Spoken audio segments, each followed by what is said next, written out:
1 Million Cups was born from the idea that communities are built on 1 million cups of coffee.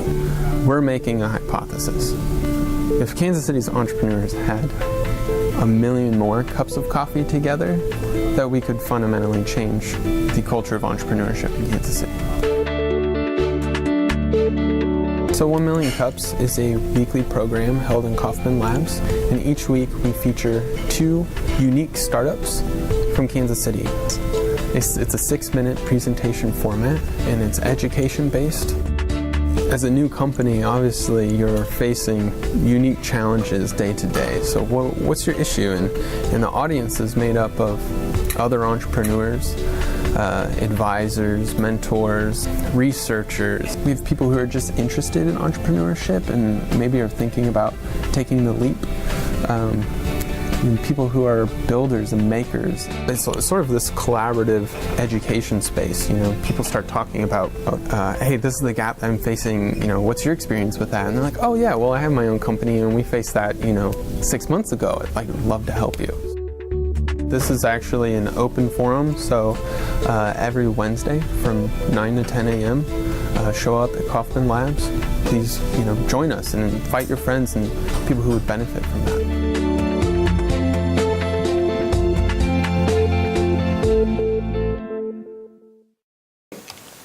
Without further ado, we're going to bring on Melissa Ahonen with BBT Style. Now, the format for these presentations, she's going to have 6 minutes to present. So we're going to pop her, we're loosely 6 minutes. I mean, if we go a few seconds over, that's going to be okay. But roughly 6 minutes to present, and then we're going to open it up to questions and answers. So as you're listening to her, you can ask questions of her, and she can, we're going to ask that she can ask questions of you as well. Maybe things that she's challenged with in her business, things that are going well. But if you have questions for Ellen as well, we would welcome those. Ellen has a microphone. We would like to have, if you have a question, just simply raise your hand. We'll come to you with the microphone. The reason for that is because we are recording this for Dakota Media Access, and we would like to capture your question for the television feed. So Ellen will be running around with that microphone. So without further ado, please help me welcome Melissa Ahonen with BBT Style.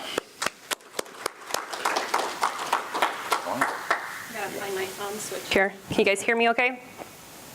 I have a loud voice to begin with. So I am Melissa Ahonen. I am the owner of BBT Style. And I will start out telling you our story. This is my family. BBT Style was actually born as baby button tops. My son was a preemie, 6 weeks, and spent 4 weeks in the NICU. So he had a lot of medical issues his first year. And I asked the doctor, how is it that we can help, or what can I do? And he said, keep his head covered, keep his ears covered so he doesn't get sick. So, as moms or some dads might know, it's impossible to find a hat for a child that's not a parka or the little Elmer Fudd style hat for a 1-year-old. So I decided to start making hats for him. The top one is of him, and one that I started making. I used to hand stitch every single letter on the hats at first. And then the below picture was from North Dakota Living. I now embroider them. So it started out as just making hats for him. Friends would ask for them because they liked them as gifts for other people, and the business started from there and grew. So hats were my main product. It started officially in August of 2010. And my niece, who loves accessories, insisted that I start making headbands for her. So that was added in 2011. And now, essentially, the headbands are a huge portion of my sales every year compared to the hats. I launched a full line of couture headbands with Adley Stump. She was a former contestant on NBC's The Voice, Season 2. She was Team Blake. I reached out to her via Twitter, sent her a tweet saying, hey, love your style, would love to work with you. Would love to send some headbands to you. And so she messaged me back, and from there our relationship grew, and that was May of 12 that we launched that line. So, and that is carried nationally in, I believe, 12 different stores right now. And with that, having that line with her, having the name Baby Button Tops really wasn't a perfect fit anymore because of the product that I carried and the area that I was trying to reach. When you reach out to different retail stores and outlets and you say, my name is Baby Button Tops, well, great baby products, but we're not interested right now. They saw the name and they thought, well, it's just baby products. So I took the leap and decided to change my name to BBT Style in January of this year, and I'm very glad I did. I went from having over 4,000 people on my Facebook page to having to create a brand new one and start from scratch, and I think I'm at about 1,500 right now. But I'm very glad I did. Because it has opened tons of doors for me as far as retail, different businesses, working with different businesses. I now have another line of headbands with another former contestant on NBC The Voice as well. So by doing that, it really opened quite a few doors that I don't think would have opened otherwise. Again, the products that I carry, different styles of headbands, and I still continue to do the hats, but the majority of my sales, again, are the headbands of different styles. There's a thin style, a sporty style that men and women wear. My husband wears them hunting all the time, so he's my #1 supporter, I think, of those. He's got one of every color. And the thick style, and then, of course, the hats. I've had quite a bit of celebrities that have really helped to launch and grow my business as well. Nia Peoples was seen in a movie wearing one of my headbands. I had Edley Stump. Jessica Alba's daughter was the first picture that was in the news on People magazine.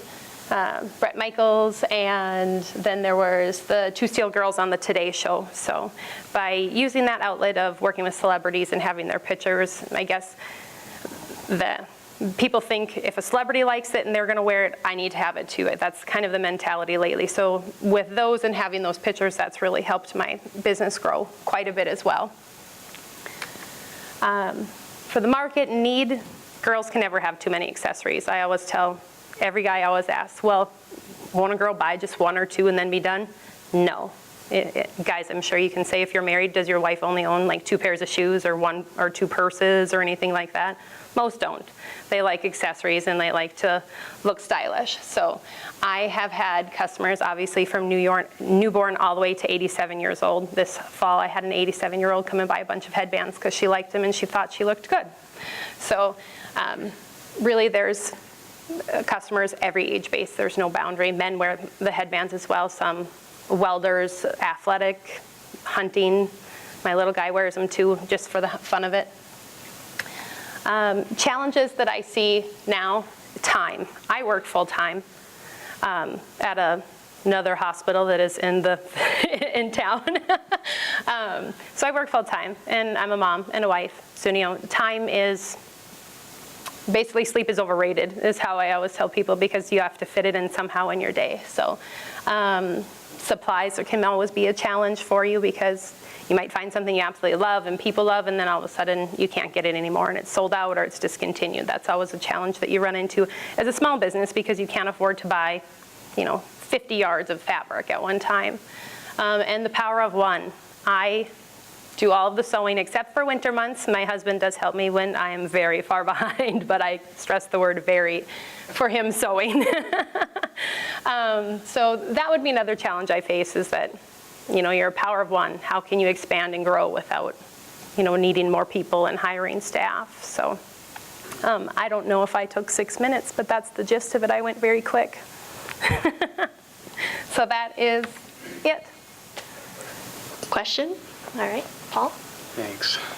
So you physically make all the headbands, but my question to you is, do you have some of the hybrid fabrics for like hunting and exercising that wick the moisture away from your head? Yep. Okay. Yep. And currently Shields, I just started working with Shields in town in April, and they have started carrying the line in the youth and in the women's department. And the camouflage I just gave them, and they're going to put that in the hunting area as well. So they've been phenomenal to work with in the last 6 months. They've been great. So why haven't you expanded beyond one? Why not farm out the production or hire extra people or offshore or whatever?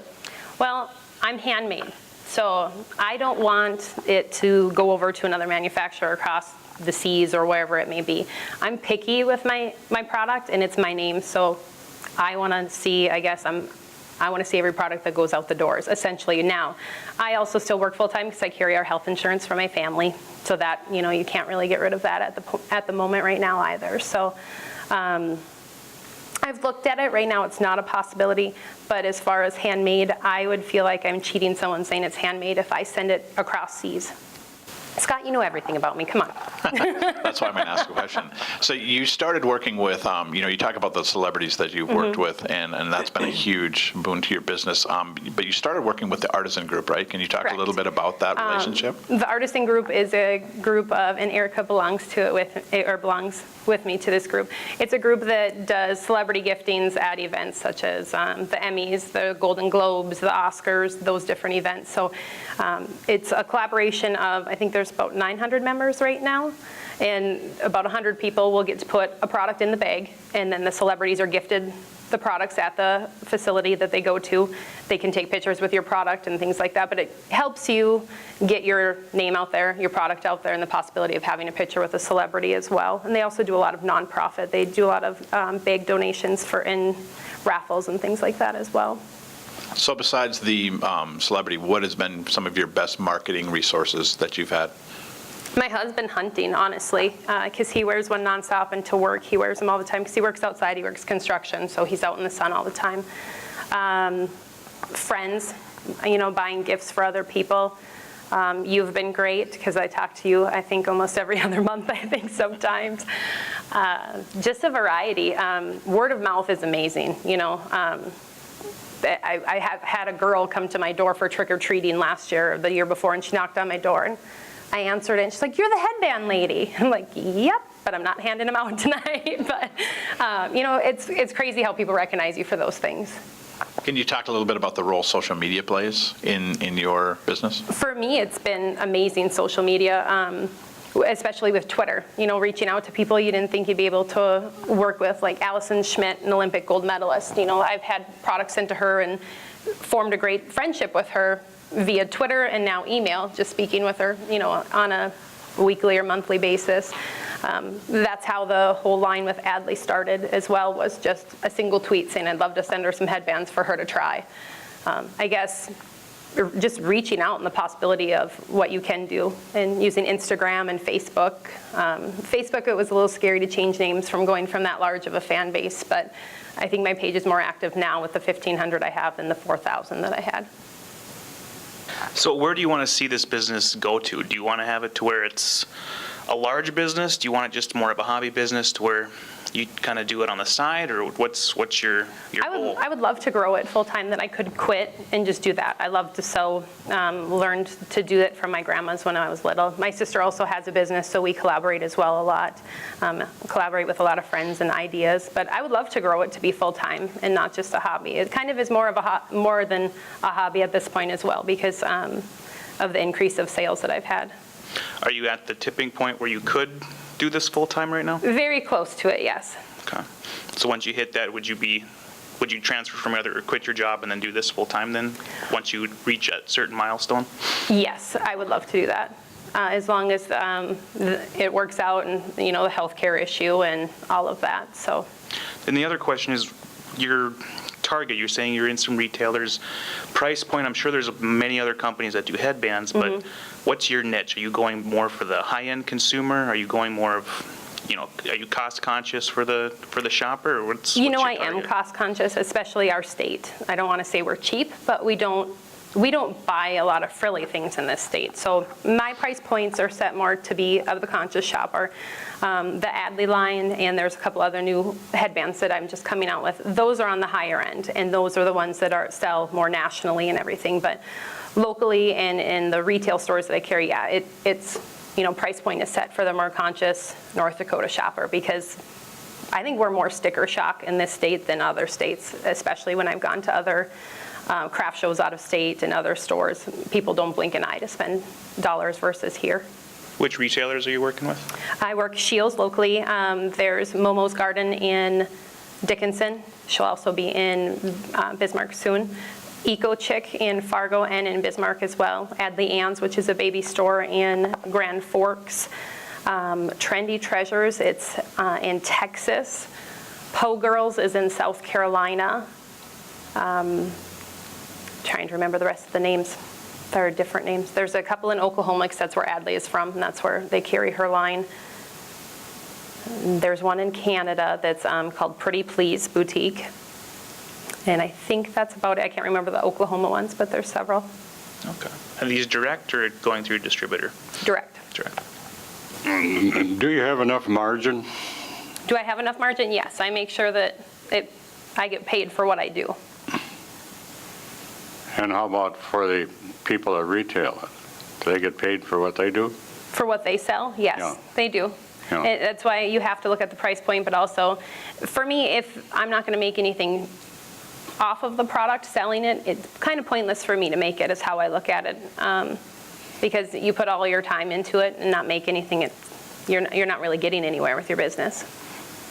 And it's fun to sell it, but do you kind of hesitate to say, okay, I'm going to get 3 neighbors and we're going to really start turning these things out? And I think there's a tendency of people to kind of protect their idea or their secret or whatever. And I think there's a balance point in there, and don't ask me what it is, but I've been subjected to my own. Right. Yeah. Yeah. Right now, I'm not at the point where I can afford to have employees, so I wouldn't expect my neighbors to sew for free for me. So that's kind of where I'm at. I'm at the point where I should expand, but I can't afford to have the employees yet on payroll, if that's what you were alluding to. What do you see your role in the company being as you do grow? I mean, do you like the manufacturing portion and the design portion of it? Do you like the business aspect and the relationships with the retailers? Yeah, I do. There's different things that I like about all of the different areas, but I know as time goes on and I do grow, I will have to step away from the sewing machine more. So, and I do know that there will come that time, but right now, I like every aspect of it. There's not one more. I do like to design and create different things. I just like to have something out there that nobody else has. So how many are you manufacturing on a monthly basis? A friend of mine once said this statement, Erica, I don't make one at a time. I make them in batches. So I'll sew, the same stitch on 30 pieces at one time. Right now it's holiday time, so I have 2 shows coming up. So I will probably make about 3,000 headbands in the next 2 months. Wow. Are you using a sewing machine or a commercial embroidery machine? I've got 3 questions. Oh, okay. I use a regular sewing machine because I use a straight stitch for most of my headbands. My sewing machine also switches to an embroidery machine, so it's a 2-in-1 machine, thankfully. So. Okay. What percentage of the headbands that you're putting out are custom? In what do you mean in that aspect? Are you doing some custom work where somebody can reach out to you and say, this is what I'd really like on a headband? Oh, absolutely. Okay, so how many are you, as out of 100% of the headbands that you're putting out, what percentage is custom? Pretty small? I'd say probably about 10 to 15%. A lot of people just ask it to be a thinner style than what I make, or smaller, or change the shape of it a little. As far as the hats, a lot of people ask for customized hats because they want their child's name, a nickname, or a team name, or things like that on there. So the portion of hats, I would say, is about 40% customized. Oh, okay. But the headbands, are probably about 15%. Some people ask to, can you take the stones off of this and just leave the Swarovski crystals on there? Yes, I can do that. So a lot of people do ask for small things, but I don't really consider that a full customization. Okay, so you're doing rhinestones and thread. I hand place the Swarovski crystals on the headbands for the Adley line, yes. Right. Are you doing buttons and things like that? On the hats, I do buttons on the hats. Okay.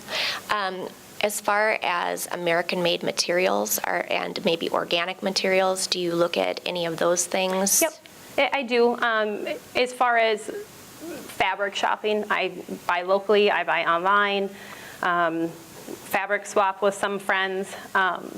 If it's organic and I like it, I will purchase it. Mm-hmm. The majority of fabric is not made in America, but if it's organic and it is made here, yes, I'll buy it if I do like it, if it's a pattern I like. Right. Okay. Thank you. Would you say that the majority of your work or where you've grown the most has been through trade shows, or has it been through reaching out to some of these larger facilities? As far as local sales, it would be the trade shows because people know where to find me and know where, they know exactly where I'm located at every show. As far as nationally, reaching out to other retailers and them finding me online as well. Because I have shipped, worldwide. I had an order last week for United Kingdom, and so I do ship worldwide. But as far as locally, sales definitely are from word of mouth, friends, and the trade shows, yeah. Okay. Do you have an e-commerce store? I have my website, but lots of people will stop and ask or call and ask if they can stop by and see what I have made on hand, and I always let them. I have some neighbors that will just walk down the street and knock and ask if they can come in, but it's just home-based right now. Okay, so can you purchase them online? Yes, on my website you can. Okay. Have you devised online some sort of catalog, or have you thought about putting together a catalog that you could send out that people could look through and order from that? Online, I do have all of my product available on my website. I do have, it's kind of a lookbook that I do send to retail stores that they can flip through and look at everything that I have available. It's more of a slideshow presentation lookbook than a physical one. I'd like to hear a little bit more about how you established your celebrity connections. Was it through the Artisan Group? And if that's the case, how did you grow that relationship? Adley was merely a tweet asking her if I could send her a headband. As far as like Jessica Alba, that was a gifting through the Artisan Group. So we sent her a bag of products, and I saw it on Twitter, a picture that she posted of her and her daughter. And her daughter was wearing one of my sashes. And so, having to reach out and get the legal rights to use those pictures and everything. But as far as the relationships, it's really been through the Artisan Group or me just sending a tweet or an email to someone saying, hey, I would love to send you some product if you'd like to try it. So Adley was merely just a tweet saying, do you want to try some headbands? And it grew into a full line of product with her. So are you looking to expand more in that realm? Other celebrity endorsements, that type of thing? It never hurts having a celebrity wear your product because, again, people look at it as if it's good enough and they're wearing it and they like it, then I will want to wear it too. I mean, a great example would be Princess Kate. The outfits she wears sell out in like an hour of seeing a picture of her and her product or the product that she's wearing. So it never hurts. It's definitely a great endorsement if they're wearing your product. My sales the month that Jessica Alba's daughter was seen wearing it, because that was one of the first celebrity pictures I had, my sales the next month tripled from the month prior. You have a very cool product, by the way. I think that's very cool. And I think you're probably gathering from the crowd here, too, that a lot of people feel that you kind of are at your tipping point right now. If you were to, moving forward here, and Alan kind of related to this too, are you going to move? I'm just going to back up a little bit. Are you more interested in the production side of things and maybe having somebody handle your distribution in the future? I mean, if somebody were to come to you and say, hey, I can get you into 500 stores right now, I mean, would you want to be, hand that over to somebody and you handle the production, or are you more comfortable with, handling the distribution yourself? It would really depend on the size of it. Locally, I'm fine with doing the distribution, but if it grows to the point where I would need that help, obviously, yeah, I would have to look at that and say, this is part that I'm going to have to cut off and not be in charge of. Absolutely. Excuse me. When you say email a celebrity, I just think, wow, how can you do that? And can we really do that? With Twitter, I guess it's a little bit easier. But do you have any advice for emailing a celebrity? Like, how do you get their email? And then isn't there some sort of their, not manager, but you know Publicist? what I mean? Yeah, their publicist that gets in the way. And how do you find their contact? Or a lot of digging. You can find, if you dig sometimes enough, you can find it. There's one website called imbo.com, I believe is what it is. There's a trial, but you can cancel afterwards or you can keep it. You can look up a lot of publicist names or managers, different names on there to find, and you can email their publicist directly. Sometimes they do have contact information for celebrities. Send them a tweet. Sometimes if you know someone who knows someone, that helps as well. So just kind of a lot of digging online, you can find it. I'm a night owl, so I spend my computer time after the little guy's in bed. Well, you know, your sales, how they increased after Jessica Alba's daughter was seen wearing it. How did people find out that that headband that was on her daughter came from you? Well, I did post a picture on my page prior to her wearing it, showing what I sent her on my Facebook page. And then once it was on People magazine and out on Twitter, I bought the rights to the photos from one of the photographers that took the picture. And then I linked it directly to my website, having that product on there, and then showing the previous post that, 2 weeks prior I mentioned that I sent her this headband. Here it is. And you could tell by the pattern it was the exact product that I sent. And in one of the photos you can actually see my care label in it, so it does say my name on it if you zoom in. Right, so none of the magazines that showed the picture actually had an arrow or had something No, saying, they didn't. Which is frustrating for consumers. They see it, they want to buy it. Where'd that come from? You never get to know those things. That'd be nice. But what I did was, wherever it was online, I put a link directly to the product under it, and I've had hits from those websites directly to my site. So if you do enough digging, you can find where it's all posted, and I just posted direct links to all of it that way. To piggyback off that question, you said that you had to pay the photographer for the rights. Did you also need to pay the actual celebrity themselves as well? No, I did not, because the property of the photo was not hers. It was the photographer that took it. Okay. Are there any other questions? Right. Well, one of the main things that 1 Million Cups is really about is supporting startups in our community. So, Melissa, what can the community do for you? They've already done a lot, but gosh, I don't know. I wasn't expecting to be able to ask the crowd questions.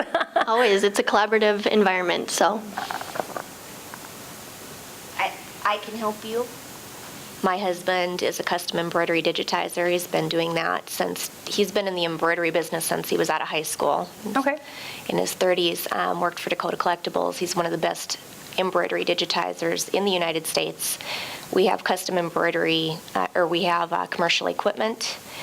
Our work, I can totally identify with what you're saying about not wanting to let go of it because you're particular about how you give it to someone else. Are they going to care as much as you do about what they're sending out? We're huge on that. And so just to let you know, I was going to talk to you after definitely. this. But if you ever need help, that's one area that I know I could help you with personally. Great. Thank you. Well, I'll talk with you when I get the mic off. So, Melissa, any more questions for the crowd at all? I don't think so. Just spreading the word, telling people about your product. Yeah. One of the things I'm involved with is Relay for Life. Do you get people from the cancer community reaching out for these hats? The hats as well as the sport headbands as well. I've had cancer patients email me saying how much they love them, and they'll go out in public without their wigs because they like them. I haven't had anyone particularly to Relay for Life reach out for them, but I have had individuals, and like the Bismarck Cancer Center has, yes. All right. Well, Melissa, thank you again so much for presenting. It's not easy being up there talking about your business and getting grilled about tons of questions, but I hope that it's been a useful session for you. Definitely, and yes. We'd love to have you come back and present later on. Thank you.